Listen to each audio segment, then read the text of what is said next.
Pete Hegseth has threatened the top military officials with a lie detector test before, but it's been a threaten, right? At one point, according to the Wall Street Journal, he shouted at Admiral Christopher Grady, who was then the acting chairman of the Joint Chiefs. He shouted, "I'll hook you up to an effing polygraph." And he threatened Lieutenant General Doug Sims with the same. So, when you hear reporting like that, right, to be speaking like that, "I'll hook you up to an effing polygraph," what does the tone, what does the manner, what is the word choice, what does this mean about the level of anxiety he has? He has tremendous anxiety. This is something where if we don't trust our generals and our admirals and our senior enlisted leaders, literally with the lives of our sons, our daughters, our husbands, our wives, our aunts and uncles, which we do, of course, then why are we doing all of this stuff about polygraphs? This is all about a political move. It's one of those things we also have to be very careful about.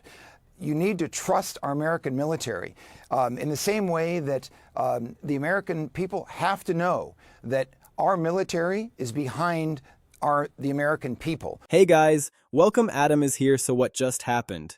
A retired Brigadier General went on CNN and called Trump an absolutely terrible commander-in-chief. Not a pundit, not a politician, but a decorated military officer who commanded troops and understands what bad leadership costs in human lives. He said Trump's Iran ultimatum was reckless, sent mixed signals, had no clear military objectives, and put American troops in danger. Also joining us, retired U.S. Army Brigadier General Steve Anderson's here. General, I start with you. Your thoughts on where the conversation between the president, the commander-in-chief, and the country stands right now. Well, thank you, Nicole. It's great to be with you again. And the president and his advisors are in the midst of, I believe, the greatest geopolitical disaster in the history of our country. And they have completely mismanaged this war. And to even talk about putting boots on the ground in any capacity, be it Karg Island, be it the Straits of Hormuz, or God help us if they try to go into Isfahan or Fordow to try to retrieve nuclear material. I mean, it would be an absolute disaster. Trump can call a lot of critics fake news, but he has no answer for a general who spent decades in uniform looking into the camera and saying he lacks the competence to lead. Anderson did not stop there. He warned that Trump's incompetence could lead to unlawful orders. Think about that for a second. A retired general is saying on national television that the president might issue orders that violate military law, orders that soldiers would have a duty to refuse. When you say the Israelis should do that, shouldn't the U.S. be doing that as well? No, we should not. I think actually it was a mistake that we got involved with Operation Midnight Hammer in the first place, to tell you the truth. Operation Midnight Hammer was the operation to destroy the 3 Iranian nuclear facilities. Correct. It was a tremendous operational success, but I believe it's going to prove to be a strategic mistake. Why? Because now we've enraged 91 million people in Iran. And these people are not going to go away quietly. Now, there's many threats. We've got 46,000 troops overseas. We've got 3 carrier battle groups going to be out there. There's lots of asymmetric things that the Iranians can do. They can take out, they can do cyber warfare against us. They can exercise terrorist attacks. We talked about these sleeper cells coming alive here in the United States. And oh, by the way, they can take economic actions. They can close the Strait of Hormuz to oil traffic. So there's a lot that the Iranians can still do. The Israelis were winning this war. The United States did not need to get involved.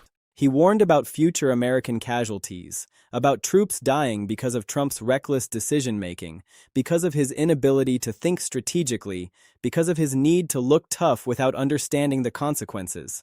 That is not just criticism. That is a warning. That is a former military leader saying that this guy is going to get people killed. The timing of this is perfect or terrible, depending on your perspective. So what you're suggesting is that just the Israelis should have continued the military operations. The U.S. should have stayed behind the scenes. That's exactly what I'm suggesting, Wolf. Now we have crossed a threshold. Now we have essentially enraged the Iranians. Now, we're the great Satan. We proved it. Now, again, a stunning military success. I mean, fantastic for everybody involved. They did a very difficult military operation. Oh, by the way, Operation Midnight Hammer is how you prove your military prowess, not a parade in downtown Washington, D.C., but that's another matter. But it was a great success. But, again, the enemy always has a vote, and I suspect that this day will come back to haunt us. This interview happened the same day Trump posted his Iran threat. The same day, over 70 Democrats started calling for his removal. The same day, the impeachment push really started gaining momentum. Now you have got a retired general piling on, adding his voice to the chorus of people saying Trump is unfit, saying he needs to be removed, saying he is a danger to the country. That voice coming from the military carries weight. That is going to resonate with people who might not listen to politicians, but they will listen to generals. They will listen to military leaders who understand what is at stake. This is hitting Trump where it hurts. Trump loves to play the military strongman. He loves to talk about how much the troops love him, how much the generals respect him, how he has rebuilt the military, how he has made America strong again. That is his whole brand. That is his identity. But now you have got a general saying that actually, no, you are terrible. You do not understand military strategy. You are putting soldiers at risk. You are not fit to command. Trump cannot counter that. He cannot fight back against someone with Anderson's credentials. All he can do is rage tweet about it, call Anderson a loser or a never-Trumper or whatever insult he comes up with. None of that changes the substance. None of that changes the fact that a decorated military officer just told America that their president is incompetent. Here is what makes this even more significant. This is not the first time Trump has clashed with military leaders. During his first term, he had a constant war with his own generals. James Mattis, his defense secretary, the guy Trump called Mad Dog, even he eventually resigned and wrote a scathing letter saying Trump did not align with the Constitution, that Trump was dividing the country, that he could not serve under him anymore. Trump's response was to call Mattis the most overrated general ever, just attacked him, dismissed him, pretended it did not matter. But it did matter. It mattered a lot. When your own defense secretary quits and publicly criticizes you, that is a big deal. That is a sign something is deeply wrong. Now, in his second term, Trump is doing it again. He is clashing with military leaders. He is ignoring their advice. He is making reckless threats without consulting them. They are speaking out. Anderson is just the latest, but he will not be the last. Military officers take their oath seriously. They swear to defend the Constitution, not the president. When they see a president who is acting in ways that endanger the country, who is making threats they cannot back up, who is putting troops at risk for political gain, they have a duty to speak out. More and more of them are doing exactly that. This is connecting to the broader impeachment push. Democrats are using everything they can. Trump's Iran threat, his lies under oath, his courtroom behavior, his failed sanctions policy, and now military leaders saying he is incompetent. It is all ammunition. It is all evidence that Trump is unfit, that he needs to be removed. With majority public support for impeachment, with over 70 Democrats already calling for his removal, with House debate happening right now, this military criticism is just adding fuel to the fire. It is giving wavering Republicans another reason to question whether defending Trump is worth it. Defending a president that generals are calling incompetent, that is a tough sell. That is political suicide in a lot of districts. A retired general just destroyed Trump on national television, called him terrible, incompetent, dangerous. Trump has no response. Because what can he say? How do you counter someone with that level of military experience telling America that you are not fit to command? You cannot. All you can do is watch as your credibility crumbles, as more people speak out, as the calls for removal get louder. That is exactly what is happening. Trump is losing control. The criticism is mounting. Even his beloved military, the institution he pretends to champion, is turning on him. Let me really dig into what General Anderson said. This was not generic criticism. This was not just, I don't like Trump's policies. This was specific, detailed, based on decades of military experience. It exposed fundamental problems with how Trump operates as commander-in-chief, problems that put American lives at risk, problems that make military planning impossible, problems that show Trump has no business controlling the most powerful military in the world. Let me start with the core of Anderson's criticism. He said Trump sent mixed signals with his Iran threat. This is huge because in military operations, clarity is everything. Soldiers need to know the mission. They need to know the objectives. They need to know what they are trying to achieve. Commanders need to give clear guidance, clear orders, clear strategic vision. Trump does not operate that way. He shoots from the hip. He posts threats on social media. He makes dramatic statements without thinking through the consequences. That creates chaos. That makes it impossible for military planners to do their jobs because they do not know what Trump actually wants. They do not know if he is serious or just posturing. They do not know if they should be preparing for war or standing down. Anderson specifically called out Trump's Iran ultimatum, "The whole civilization will die" post. He said there were no clear military objectives in that statement. He is absolutely right. What does that even mean? What is the actual goal? Are we trying to force Iran to give up its nuclear program? Are we trying to stop them from supporting militant groups? Are we trying to overthrow their government?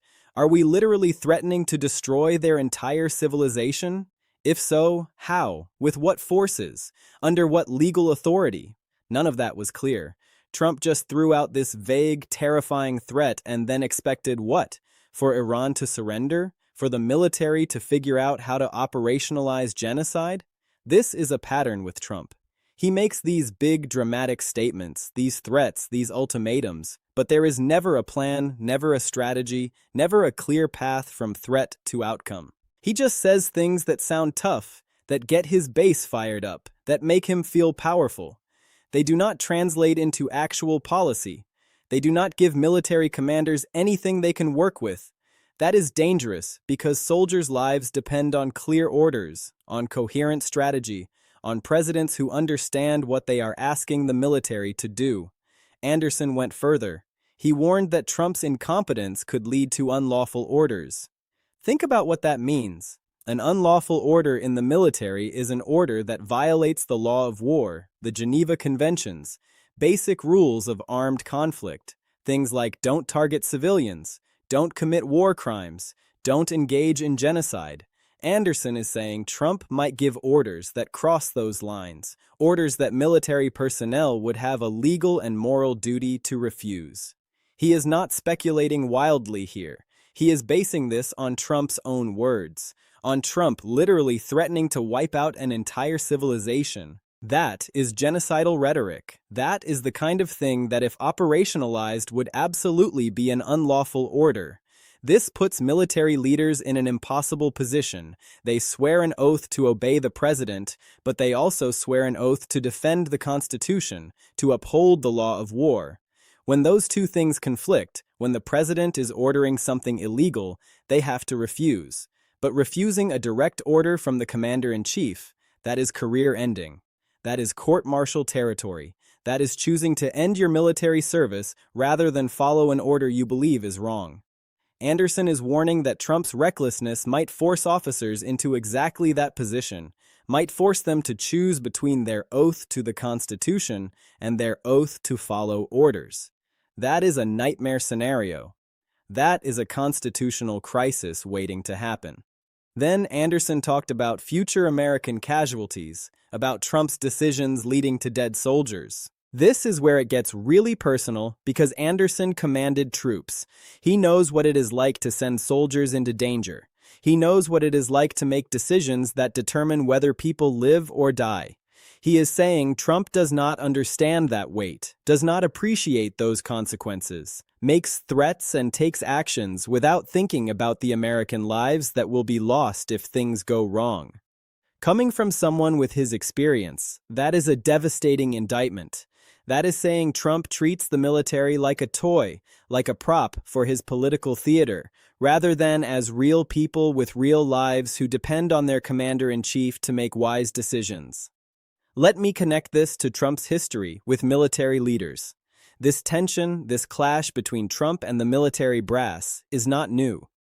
During his first term, Trump had a revolving door of military and national security officials. They came in, realized Trump did not listen to advice, realized he made impulsive decisions based on gut feeling rather than intelligence briefings, and they left, sometimes quietly, sometimes with scathing resignation letters. James Mattis was the most high-profile.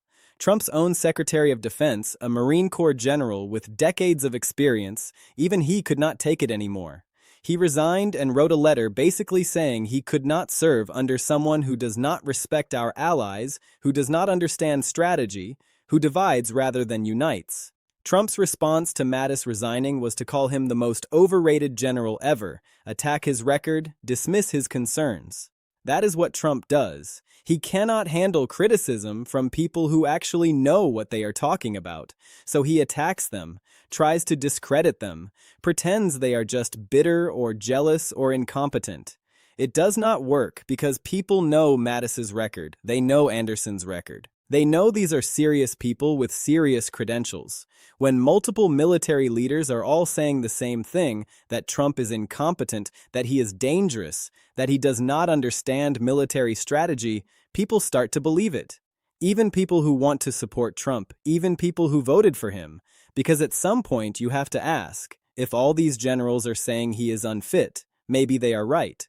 In Trump's second term, the pattern is continuing. He just forced out the Army Chief of Staff, General George. Why? Because George pushed back on some of Trump's policies, had the audacity to express concerns, to offer professional military advice that Trump did not want to hear.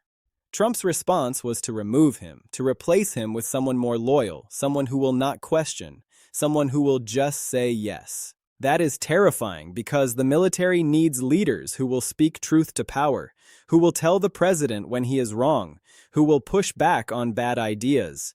Trump does not want that. He wants yes men. He wants people who will execute his whims without question. That is how disasters happen.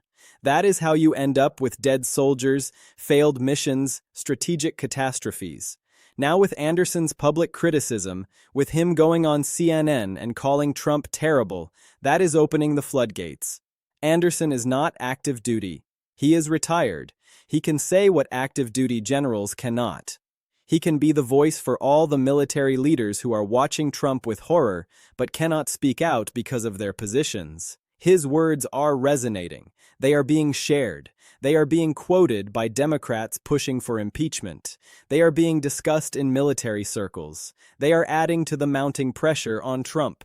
Trump knows this is bad. You can tell by his silence. Usually when someone criticizes him, especially on this scale, he fires back immediately. He tweets, he name-calls, he attacks. With Anderson, nothing. At least, not yet. That silence is telling because Trump knows he cannot win this fight. He cannot attack a decorated general without making himself look worse. He cannot dismiss military expertise without alienating the very voters who claim to support the troops. He is stuck. He cannot respond effectively. All he can do is watch as more military voices join the chorus saying he is unfit, saying he is dangerous, saying he needs to be removed. This is all happening while impeachment pressure builds. While over 70 Democrats are calling for his removal, while a majority of Americans support impeachment, while the House is actively debating articles of impeachment. Anderson's criticism is not happening in a vacuum. It is happening at the worst possible time for Trump, when he is already vulnerable, already facing the most serious political crisis of his presidency. Now the military community, the one group he always claimed supported him unconditionally, is piling on too. They are adding their voices to the calls for removal. That is devastating. That is the kind of thing that could tip wavering Republicans. That could give them cover to finally abandon Trump because defending a president that generals are calling incompetent, that is really hard to justify. Let me break this down to the core essentials. There is a lot happening here. Military criticism, Trump's Iran threats, impeachment pressure, historical clashes with generals. It is all connected. When you strip away the noise, when you focus on what actually matters, it comes down to 3 key reasons why Anderson's criticism is so damaging. 3 ways this is accelerating Trump's downfall. Military criticism hits different than political criticism. This is crucial to understand. When Democrats criticize Trump, when activists criticize him, when media outlets criticize him, Trump's base can dismiss it. They can say it is partisan. They can say it is fake news. They can say it is just people who hate Trump trying to bring him down. But when military leaders criticize him, that is different. That cuts through the partisan noise because these are people who dedicated their lives to serving the country, people who have commanded troops, people who understand national security at the deepest levels. When they say Trump is incompetent, when they say he is dangerous, people listen. Even Trump supporters listen. You cannot just dismiss military expertise as partisan bias. Anderson is not some random lieutenant. He is a brigadier general. That is a high rank.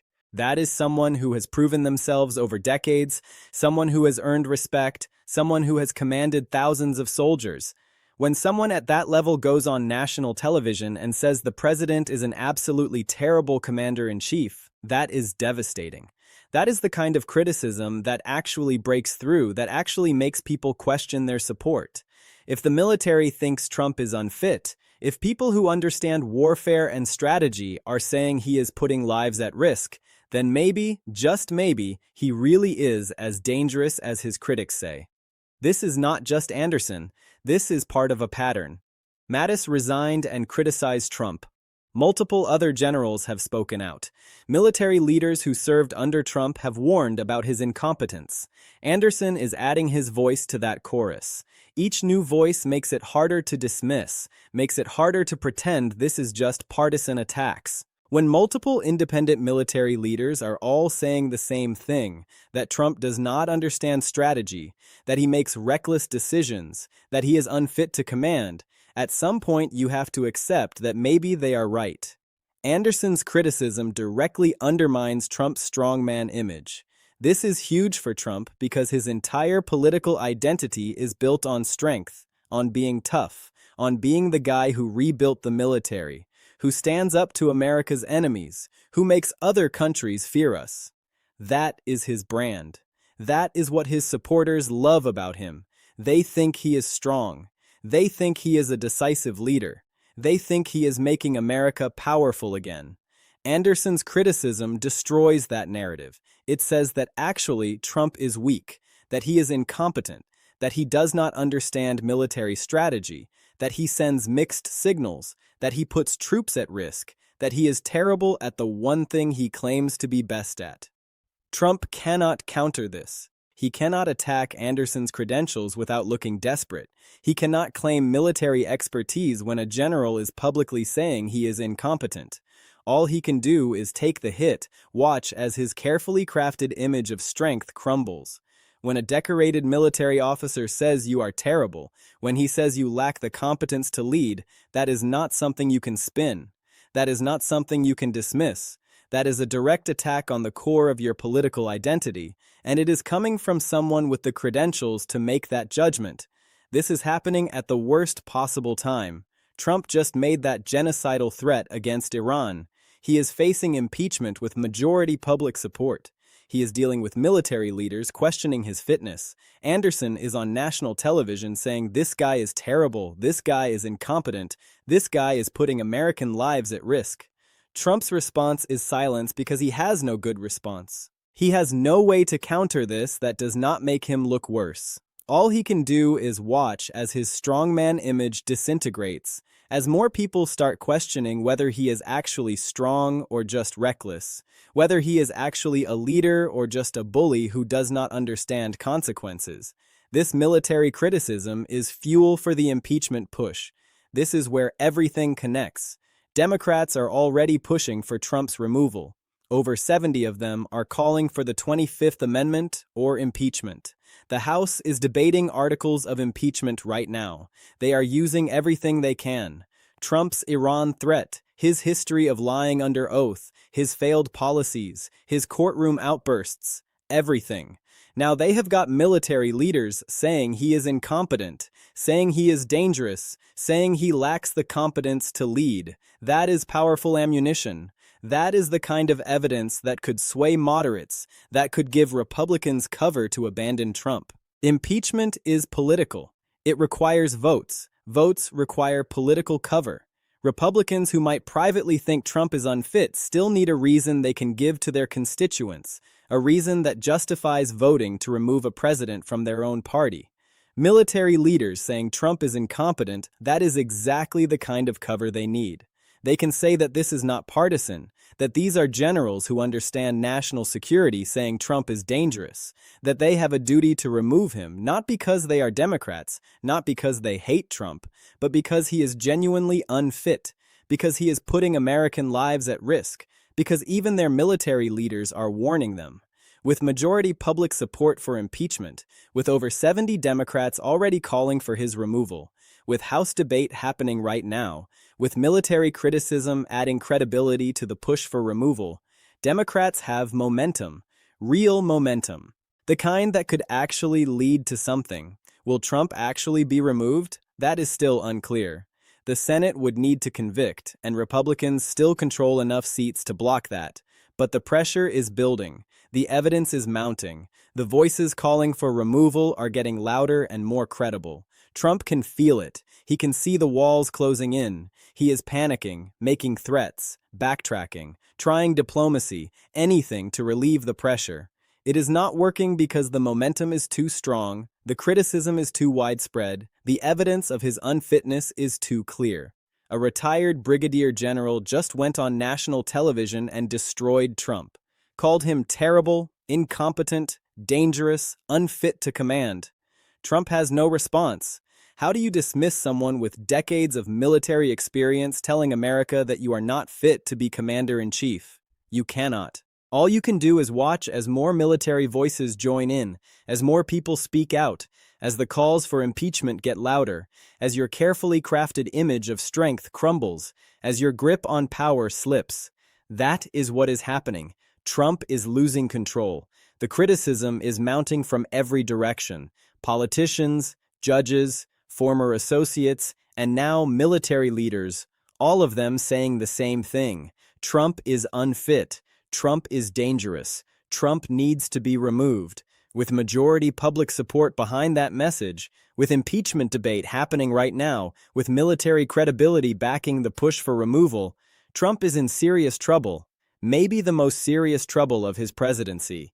When you threaten genocide, when you make reckless military decisions, when you ignore expert advice, when you treat the military like a prop for your political theater, when decorated generals are forced to go on television and warn America that you are incompetent, you should face consequences. You should be removed. Maybe this time it will actually happen. The momentum is there. The evidence is there. The political will is building.